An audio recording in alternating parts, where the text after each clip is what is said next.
The Cavalcade of America, starring Basil Rathbone.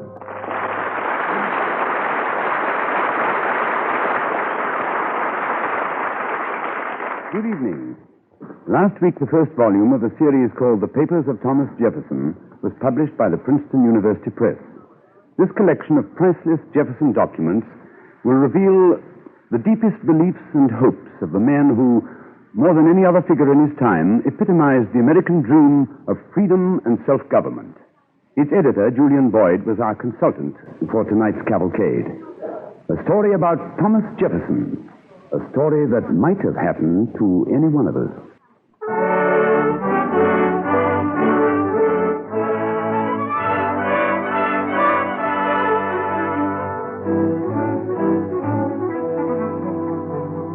The time is now. The place, a winding state road outside Charlottesville in Virginia. Mr. and Mrs. Jones of Main Street, Middle City, USA, are on their way to visit Monticello, the historic home of Thomas Jefferson, now a national shrine. They are motoring, of course. Jeff, I do wish you'd drive more slowly. These curves. Yes, dear, yes, I know, but we're late. Garage fella said the place closes at 5. Well, we should have left Williamsburg much earlier. Oh, I do believe there's a storm coming up. Well, that's... storm's almost here, all right. Well, seems to be it. Finally. Uh-oh. Here comes the rain. I never saw it get dark so quickly. What'll we do? Well, we better see if we can get into the main house up yonder. Come on, Pat, hurry. It's beginning to cut loose. Okay. I'll try the door. It's no use. She's locked. We'll get drenched, Jeff. Let's go on back to the car. No, just a second, Pat. Here's a bell of some sort. We might as well give it a try. Looks like you turn it. Oh, dear. Lordy, that was close. Gosh, I hope somebody... Come in. Do come in. Oh, thank you. Come along, Pat. Yes. Well, this is an unexpected pleasure. Are you quite all right? Oh, yeah, just a little wet in spots. I guess being late, we were lucky to find you in, Mr. Burgess. Oh. I'm the curator here. I often linger a while after the visitors have gone. Of course, it's quite against the rules, but I could hardly turn away a guest in such a storm. Not at Monticello. I'll be delighted to show you around while the storm wears itself out in these hills. But it's so dark that The electrical fluid has failed, I'm afraid. But I believe I know where candles are stored. If you'll just wait a moment. I think you'll find a clock over the door rather interesting. Patricia, I don't like this. Something strange about that man. Oh, nonsense, Jeff. He seems to be most obliging. After all, we're intruders here. After hours, no. Well, I know, but just the same, Oh, well. Suppose we may as well enjoy ourselves, huh? Sure. Look, I remember reading about this big clock. It's run by these cannonball weights on either side of the room, you see? Rather interesting. Oh, you frightened me. Oh, I'm so sorry. Now, if you would each take a candle. Yes, of course. Mr. Burgess, tell me, did Mr. Jefferson build that clock himself? No, he designed it. A Swiss clockmaker built it. Oh. It has recently been, what's that word? Restored? Oh, yeah. Well, I'm sure it's very clever, but it's sort of overpowering. I don't believe I'd want to have a cannonball clock in my living room. I sometimes thought that Mrs. Jefferson was, must have been secretly of your opinion, ma'am. I wonder what Mrs. Jefferson was like. She was very beautiful. Very beautiful, ma'am, with auburn hair and hazel eyes. Gentle she was and kind and most sweetly humorous, having a gaiety of spirit upon which all remarked. Far too good for that stiff and bookish young man she married. Oh, so I've always thought. He courted her with music, which was his only grace when young. Did that happen here at Monticello, Mr. Burgess? The courtship, no, at her father's plantation. Let's see now. My. Oh, how time flies. That must have been in the winter of 1771. Perhaps you can imagine the scene. In candlelight, very like this. The tall, rangy, red-haired young man with a fiddle under his chin. Lovely Martha Skelton at the harpsichord. He called her Patty, though, not Martha. And he was very much in love.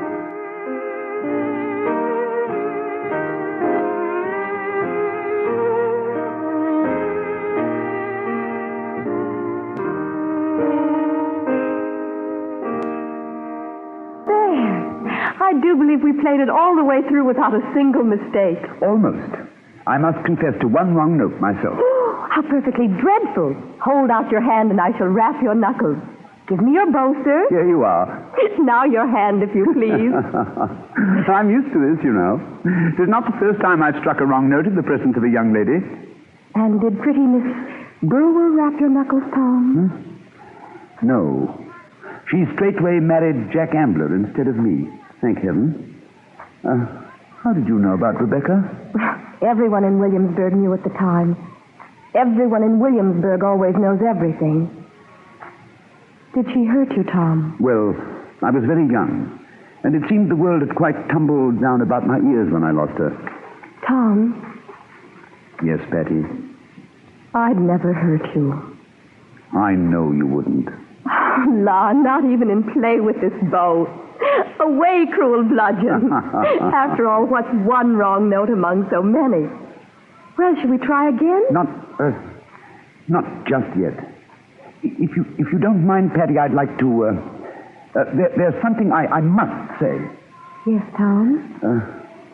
I had it all written out, as I like to do. I even had thought to read it aloud to you, but then, well, that seemed to be a wrong note, Tom? Yes. And so, well, Patty, all the words come down to this. I love you. Will you marry me? Oh, Tom, even if you had written it out, even if you had read your declaration to me as if I were the House of Burgesses, my answer would still have been yes. You see, I love you, Tom. Oh, there's no thinking about it. I love you. You know, it's strange. With me as well, there's no thinking. Not this time. It's real. Like music. Well, then, it's settled. It has ever been so since first we met. Shall we try Master Johnson's song again? Oh, surely, my dear. And will you sing it for me this time? With all my heart, Tom. With all my love.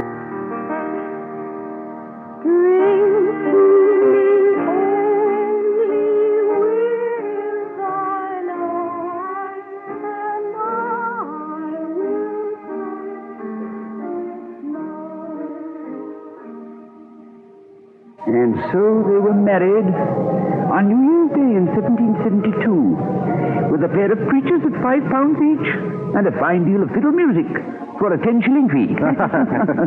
Now, if you'll just come with me through these two glass doors into the salon.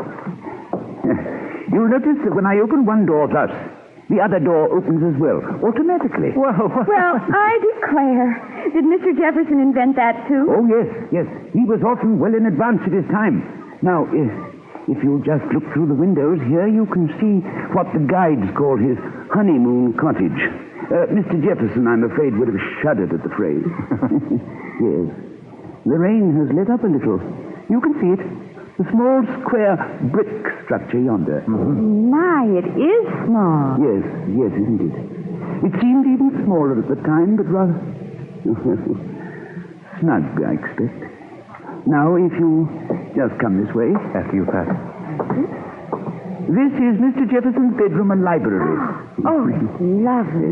The bed set in the wall between could be lifted up on pulleys and concealed behind the upper hangings there. Oh, my goodness. Mr. Jefferson must have been almost as fond of gadgets as my husband here. Well, you see, he loved this house. And during all his days, he kept on adding little improvements. If you were to seek out at Monticello a symbol of his career, it might well be this little portable writing box. It's a replica of the one upon which Mr. Jefferson wrote the Declaration of Independence. My heavens, on that little thing? You know, somehow, sir, it's hard to imagine the Declaration actually being written out. It seems as though it must have, well, just happened. Like the Ten Commandments on Mount Sinai? Well, hardly. Great deal of effort on the part of a 33-year-old Virginian went into that, into every word of it. Yes, I can imagine that quite easily. The young man's mother had died only a few weeks before, and he was suffering from a natural depression and from migraine headaches. The call of duty, however, he journeyed to Philadelphia, there to take rooms in the home of a bricklayer, one Mr. Graff. Yes, a parlor and a bedroom, and a staircase between the two it was. His violin, like his writing box, went with him everywhere. On an evening in late June, the year being 1776. I beg your pardon, Mr. Jefferson. Yes, Bob, what is it? A visitor, sir. It looked like that old Dr. Franklin. Oh, show him up by all means. Help him up the stairs, Bob. Yes, sir. Coming, Jefferson, coming. As best I can. No, boy, I can make it by myself. This is a great pleasure, Doctor. I take it the jog out has improved. Somewhat, if one can discover degrees in absolute misery. At least I'm able to hobble about again. And your migraine, sir? Much better, thank you, Doctor. Good. Won't you take a chair? Oh, that's better. A fine pair we make, each bedeviled at an opposite end of the anatomy. Well, sir, I can stay but a moment. I'm on my way home from Benfield out Bristol way, and I thought I'd see how your work might be progressing. It's almost done, sir. The charges against the king are drawn up, as we agreed. But I'm having difficulty with the opening paragraph. One sentence in particular. Oh, would you read me what you have, the doubtful portion? Certainly, Doctor. This passage, let's see. Here. Now this is giving me trouble. We hold these truths to be self-evident, that all men are created equal, that they are endowed by their Creator with inherent and inalienable rights, that among these are life, liberty, and property, etc., as before. What is your difficulty, Jefferson? Oh, the word property. Property doesn't seem just right, Doctor. I'd so like to find a more inspiring way of expressing the same idea. Life, liberty, and happiness, perhaps. Yes, I thought of that. But can happiness itself be set down as a God-given natural right? Scarcely. No, not when nature's God afflicts us with gout and migraine. Jefferson, if you'll pardon an old man's pessimism, perhaps you're struggling in vain for words. Whatever you set down, the Congress will surely change it in the end. Still, I've been set the task, and I intend to construct as best I can an exact impression of the American mind in these troubled times. And I'd be the last to discourage such a brave attempt. I merely point out that some 70 minds, most of them belonging to lawyers, not poets, will edit your work in the Congress. Personally, I avoid, whenever I can, drafting papers to be reviewed by a public body. It's a thankless task. Well, I expect no thanks, Doctor, nor praise. Well, you'll get precious little of either, except perhaps from posterity in the event we escape being hanged. Oh, well, I must be going. You'll have the document ready in time for the meeting of our committee, I presume? I shall, Doctor. Can I help you, sir? If you would. Yep. There. I'm upright, at least. Surely, of all the impediments to the pursuit of felicity, a gouty great toe is the most damnably vile. No. I can manage all right now. Good day to you, Mr. Jefferson. Happy phrases to your pen. Good day, Doctor. Good day. Pursuit of felicity. Life, liberty, and the pursuit of felicity. No, not at all. Pursuit of happiness. Life, liberty, and the pursuit of happiness. I have it at last. Bob. Yes, sir, Mr. Jefferson? Listen to this.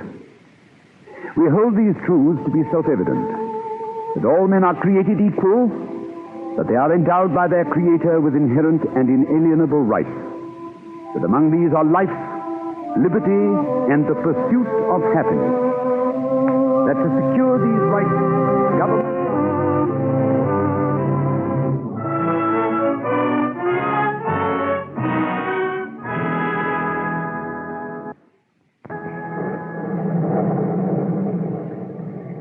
Of course, Mrs. Jones, no one today can be sure why Mr. Jefferson wrote what he did. Mm-hmm. What I've told you is at best, an informed guess. Mr. Jones, you there? Oh, yes, right here, sir. I was just looking at the portrait of Mr. Jefferson yonder. Oh, indeed, yes. And you noticed the curious resemblance to me. Yes, many visitors have done so. I believe there may be some, some distant family connection. Well, the storm has renewed its fury, hasn't it?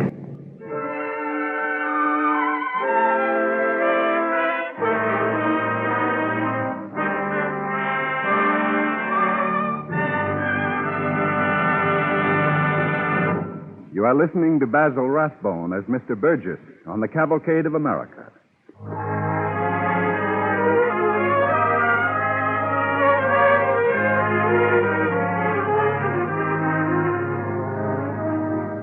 Our story continues as we return to the Monticello, the home of Thomas Jefferson. While a summer storm rages in the evening outside, Mr. and Mrs. Jones of Main Street, USA, are being shown through the mansion by a gentleman known to them as Mr. Burke.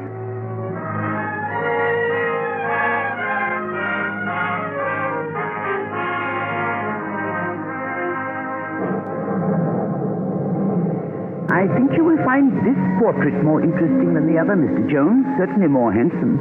This is Mr. Jefferson's daughter, Martha, or Patsy, as she was called. The painting is by Sully. How beautiful she was. So lively looking. Yes, like her mother. Very like her mother. Now, after his wife died, Mr. Jefferson could not possibly have gone on, save for this noble girl. I've read that Mr. Jefferson was much affected by the death of his wife. For hours after that awful moment, sir, he lay insensible. For days he despaired of living.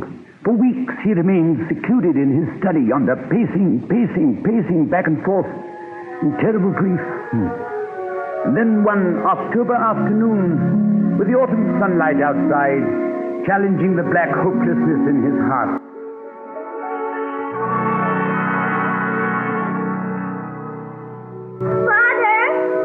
Yes, child?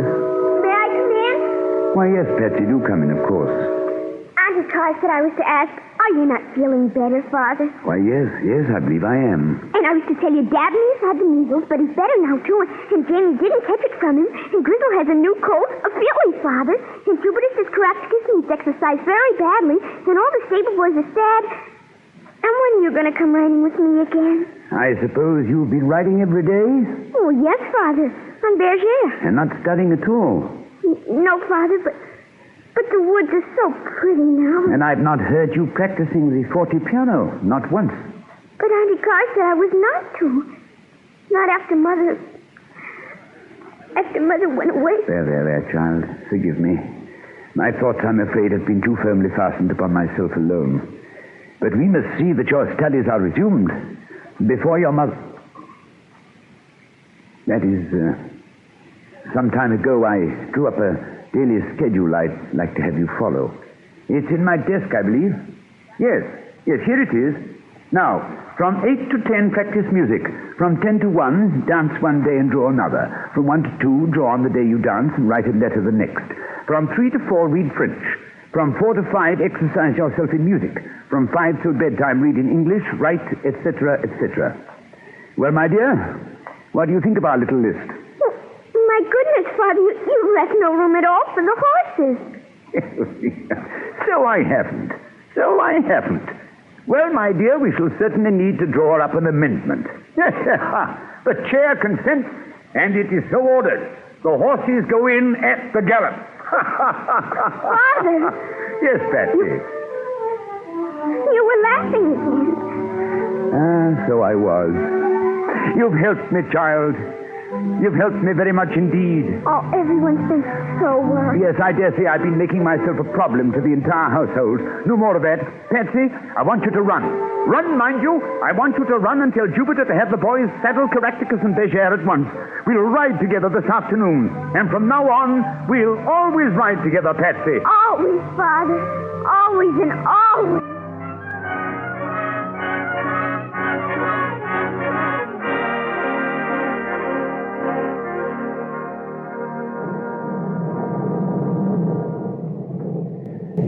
clouds of sorrow began to be dispersed, even as our own thunderclouds are scattering now over the Blue Ridge. Well, I do believe it is clearing up. You've been most kind, Mr. Burgess. This house has ever borne a reputation for hospitality, ma'am. Let us by all means go outside now. A sunset at Monticello after a summer storm, that's a spectacle not to be missed. Oh, Mr. Jones. Oh, coming, sir. I was just looking at that big chair over there. Seems rather modern. The leather upholstery has been, restored. Oh. But the design is another of Mr. Jefferson's little notions. It's the first revolving chair ever made, I believe. Yes, there's a dumbwaiter, too, in the dining room. It's strange to me how our visitors are always so interested in these little, now, what was that word you used, Mr. Jones? My wife. Oh, I used it. A gadget. Gadgets, yes, indeed.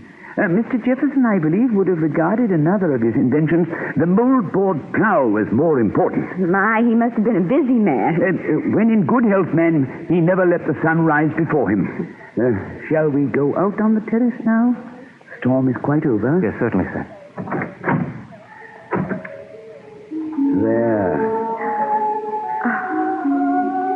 There you see the reason for Monticello. Is it not magnificent? Why, it's really lovely. It's breathtaking, this view. Yes. I sometimes think Mr. Jefferson loved his country so dearly because he could see so much of it from his own doorstep. Yes, that I can believe, sir, standing here. What advice do you suppose Mr. Jefferson would give his fellow countrymen now in 1950? Well, now let me see. The earth, he'd say, belongs to the living. Make your own life. Or perhaps he'd say, if a nation expects to be ignorant and free, it expects what never was and never will be. Or he might quote from his first inaugural address and say, let us restore to social intercourse that affection without which liberty and even life itself are but dreary things. Draw closer together, he might say. Close your ranks, and may that infinite power which rules the destinies of the universe lead your counsels to what is best and give them a favorable issue for your peace and prosperity.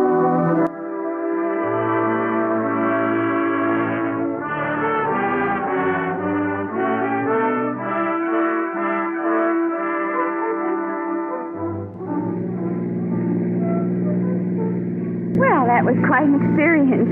Yes, it was. Did you notice, Pat, he called me Mr. Jones? I don't believe we ever introduced ourselves. Can't recall we did.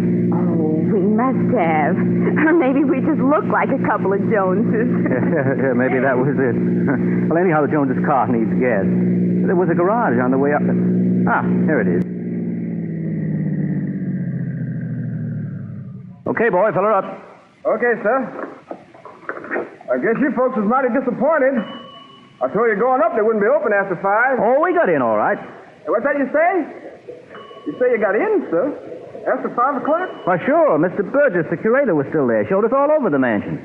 Mr. Burgess? Mm-hmm. I never heard tell no Mr. Burgess around here, sir. The curator at Monticello's a lady. Well, her name is Miss Kimball, Miss Mary Kimball. But she's a lady, not no mister. She lives way over yonder at Shack Mountain. But I tell you, we were in the Jefferson house 5 minutes ago. And there was a man there who showed us about. Mr. Burgess. And he knew so many things about Monticello. No, sir. Ain't never nobody in that big house after 5 p.m. I guess you all been seeing things. Well, that'll be exactly 2:24. Thank you, sir.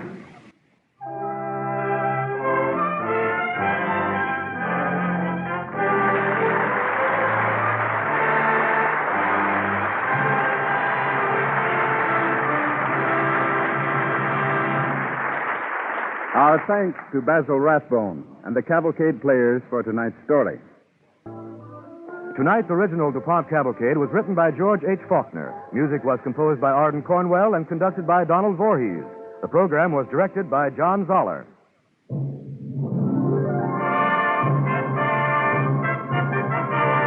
the Cavalcade of America comes to you from the stage of the Belasco Theater in New York.